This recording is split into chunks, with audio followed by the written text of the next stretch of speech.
Hey there, hi, welcome to the channel. I am Garrett and I am so excited because in this video we are talking all about kitchen improvements. We're not renovating, we're just elevating and making things better than they currently are. Now, the first thing we have to talk about, the first way you can improve your kitchen, and I see this all of the time in my clients' homes, is all about the vent hood. Is all about making a big statement in that space and what we can do there. I love looking at homes that are for sale. I love looking at my clients' homes too. And I'm always thinking, how can I take this to the next level? How can I just make it look a little bit more luxurious, more custom, more designer without having to completely redo anything? Most of the time, the build quality on things is relatively good. The condition is good. And if they're well taken care of, it doesn't need that. But the vent hood is an area where I can make a big statement without having to do a lot of work. I don't like a microwave vent hood situation because I don't think it looks good. The aesthetics are not there for me. It's also dangerous if you're getting something hot out of a microwave that's like up here, you're like, no, you're gonna spill it all over yourself. When I'm looking for vent hoods, I'm also keeping in mind the usability factor. I'm keeping in mind the maintenance factor. I don't like to have to clean things that I shouldn't have to, so I don't like a vent hood with a lot of sloped sides on it. Like, you know, that classic metal vent hood. Doesn't look bad, there's nothing wrong with it, but I don't want to clean it. So I want something that's boxed in, a little bit square, and that's where I can up the ante with the luxury factor in a kitchen. And I mean, this is one area we're talking about. It's a vent hood. We can usually just remove the cabinet above it. I would have a handyman do this, or whoever is installing that vent hood, because you may have to trim out that area and cut trim, and it needs to fit in really beautifully. The infrastructure is typically already in place for exhausting all of the air that the vent hood is sucking up. So it's so easy, it's so simple, and you can have custom vent hoods made. You can literally order them online and it's fine, or you can do something completely contrasting with your existing cabinetry to really make a big statement in a kitchen. And I recommend this all of the time to people and clients, and even just like, you know, if I see somebody or I see a listing or a home for sale, I'll say to my husband, like, yeah, that has to be changed. It would be so much better with something else there with a real vent hood that's built in and more statement-like. Because in a kitchen, we don't have a lot of natural focal points. And if we don't have something great over the oven to be the focal point, the next biggest single item in the kitchen is your refrigerator. And that's probably what we're gonna be looking at, like a big stainless steel refrigerator. My eyes are going straight to it if there's no wonderful vent hood to look at. It's definitely worth talking to a contractor about it and seeing what's possible in your space, because that is one way to really up the ante design-wise in a kitchen without compromising, without spending a ton of money, without having to do a lot of work. This is a project that could be done really quickly. Speaking of projects in your home and how to elevate it, let's talk about getting some design advice. And I would say the person to go to for that is me, and you're already here, but where you should be is at intro.co/GarrettLeChic. Be sure you check out that link in the description box down below to book a one-on-one virtual design consultation with me. We'll do a FaceTime-like call. You can show me around, ask me any questions you have, and I can give you those answers you are in need of. So be sure you head to the description box, check out that link, and I'll see you over there. Sometimes what it takes to make an improvement in a kitchen without renovating and gutting and tearing everything out and redoing everything is just breaking up a little bit of what's happening, specifically the colors. I often see kitchens that have, you know, one type of cabinetry everywhere and there's a lot of it, or there's not enough of it, but it all just kind of blends in. Like if we're matching all of the woods together, if we're doing all the same color, that's fine. But it can get a little bit boring and just be a little bit stagnant almost. And we need some depth in that space. Painting some cabinetry can be that thing. And it's not my number one recommendation. For most of my clients that have beautiful wood kitchens, I don't say paint it all. And I wouldn't tell you to paint all of it anyway, because we want to break things up and create some of that depth. And so painting cabinets strategically, some of them, not all of them, can be a good way to do that. An island, for example, if you have a beautiful wood kitchen and a wood island, that can kind of get lost in the space. So painting that one area can really add some life and some vibrancy into a kitchen where it needs it. And even if your cabinetry is already painted, you don't have wood, sometimes it's just boring. Sometimes it's just not enough. It's not giving us what we need. So painting that island area can be wonderful, or the cabinetry against a wall. I like to be a little more careful with my choices in a kitchen though, because it's a permanent feature and I want good quality. I don't want to slap some paint on it and have it chip down the line and it just looks terrible and gross. So I'm always going to tell you, have painters out, have cabinet refinishers out to tell you what's possible if they can do that and what the best quality type brand of paint is for that, because you want a really, really well done job. Also, a kitchen is not something that we renovate all of the time. We want to do it once. Okay, we want to do it once. Maybe if you're somewhere for a long time, you do it twice, but that's a lot. So we renovate it once really nicely, and then if we need to change something down the line to modernize it, that's okay. I want it to be really good quality. I don't want something that's constantly needing to be changed. The whole point I'm getting at here, keep it classic. Go for things that make sense, not just for you, but the overall design of the house. That way they have a certain timelessness about them. And I'm not telling you renovate your house to sell it, because I don't think that's the answer for really anybody, but I think you have to think about what is going to be timeless the most or in the longest run. And you can create personality in your space with accessories and decor, which we will talk about, but find colors that you think are interesting that work together nicely or complement what you already have. If you have a wood tone going on, let's complement that. Let's brighten the space up. Do not rush yourself into it, because that's when you make mistakes or you regret what you did. Do your homework, get online, look at kitchens that have the same cabinetry you do right now and what they have done color-wise to see what works in your space. Test the paint out, get some peel and stick paint swatches that are not permanent. You just test them out to see what that looks like during the day. Pull some accessories, some color options for that space and see what all of it looks like together, and make sure you're looking at it in the plane it will be oriented in the space. So don't look at your cabinetry and paint swatches flat, hold them up vertically and look at them, because that's how they'll be featured in the space, and that's what will give you the most accurate representation of what they will really look like. Another question a lot of my clients have for me is what they're going to do for the backsplash in their kitchen. That can be a really overwhelming decision to make, especially if you're updating an existing kitchen. If you have good, nice countertops, maybe they're granite, but they're maybe not the most new granite or the most amazing, groundbreaking thing. You're like, what do I do here? Match the countertops and the backsplash. It doesn't have to be a slab of stone, doesn't have to be ultra expensive. Look for tile, but make sure it's got some of the tones or whatever tones you're trying to accentuate within that countertop on the backsplash. And it doesn't matter what the countertop material is, whether it is, granite, or if it's a beautiful quartz countertop, that's wonderful. It could be laminate. Okay, it can be a laminate countertop.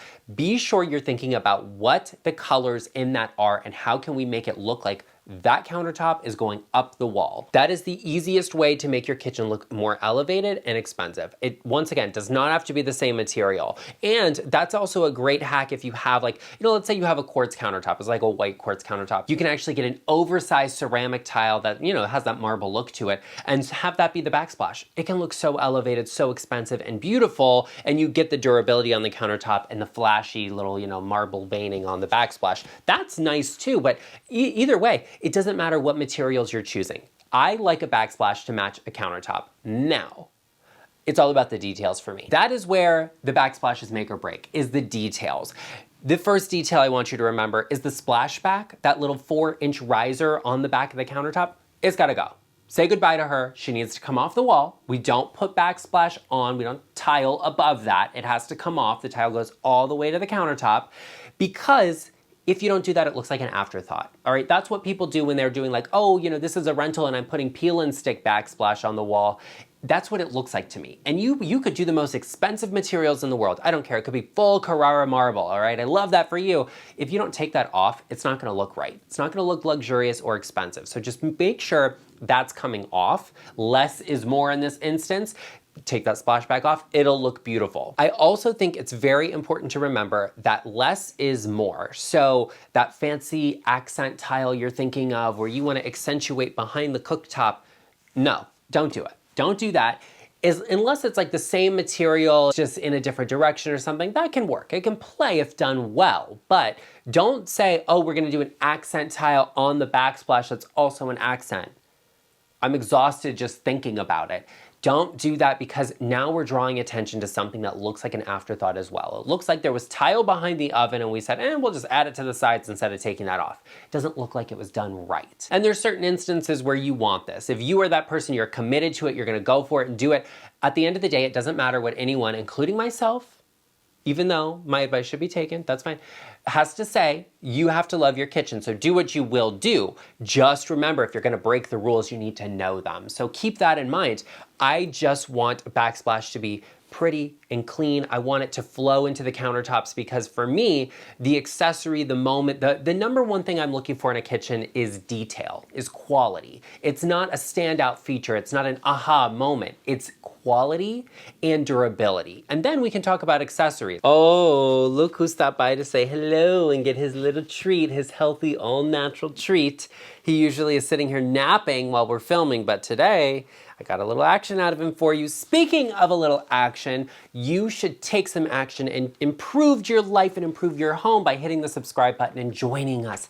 Become a part of our LeChic family by giving this video a like and hitting that subscribe button. I would greatly appreciate it, and we would love to have you here as much as Arden loves his treat. And I have to tell you, Arden, that's it. No more until dinner time. Sorry about it. Huh? What do you have to say? Are you salivating at the idea of another treat? Does that sound good to you, huh? You won't look at me?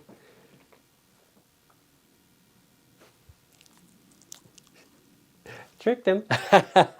You're so cute, Arden. Okay. All right, you can go back to laying down and having your nap while we get back to the video. The next big question I get from my clients when it comes to improving their kitchens is all about the hardware. What are we doing for hardware? What are you gonna do on the cabinetry? And when you have an existing kitchen, we have existing hardware, typically. Okay, like the new builder home thing right now is like no hardware on the cabinetry because they're like, it's minimalist, but really they just don't want to spend the money on the hardware. So what can we do for hardware? It's the jewelry of the kitchen. We gotta have something there that makes sense. Now, I personally am always looking at what finish are we doing for the hardware, and then we'll address the style. Architecturally, your home has a style to it, so let's keep that in mind when we're looking for the style of hardware for the kitchen. We can modernize something, we can make it look more traditional through the style. That's easy depending on what you're thinking about for your home and what your overall personal style is. But what's interesting about hardware is that you probably already have holes drilled in your cabinetry and they're existing. Once you drill a hole, there is no going back from that. You're gonna be set, okay, this is where the hardware can go and this is what I should look for. So look for something that's a similar style, whether it's a bar, a pole, a knob, whatever.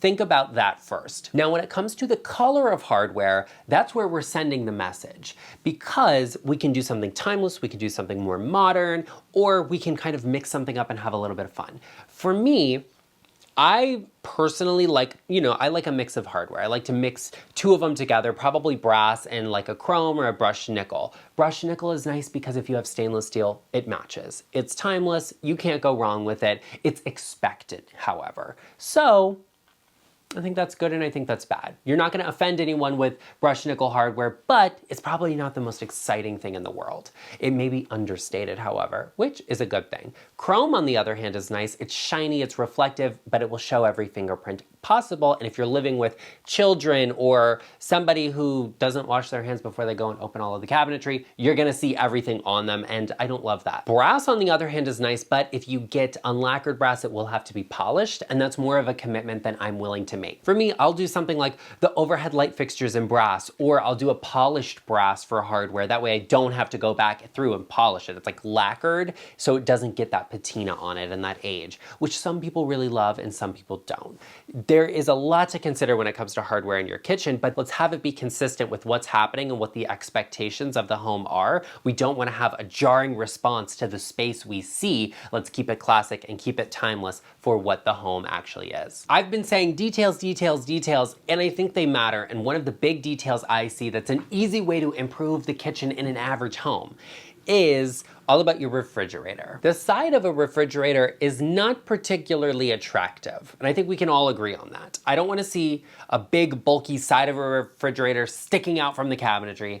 It doesn't look good, it doesn't look elevated, it looks like the side of a refrigerator. So if I have a choice of what I'm going to do, there's a few options. Number one, I'm going to place that refrigerator in an area where I don't have to see the back of it. Next, I'd box my refrigerator in. That's something that you may be able to do after the fact, and that can be really wonderful because we don't have to see the side of it, and it looks more custom, it looks more finished. A lot of people, however, would benefit from a counter depth refrigerator. Now there is a pro and a con to the counter depth refrigerator. The pro is it's not projecting into the kitchen, eating up floor space. We're not looking at the massive side of an ugly refrigerator.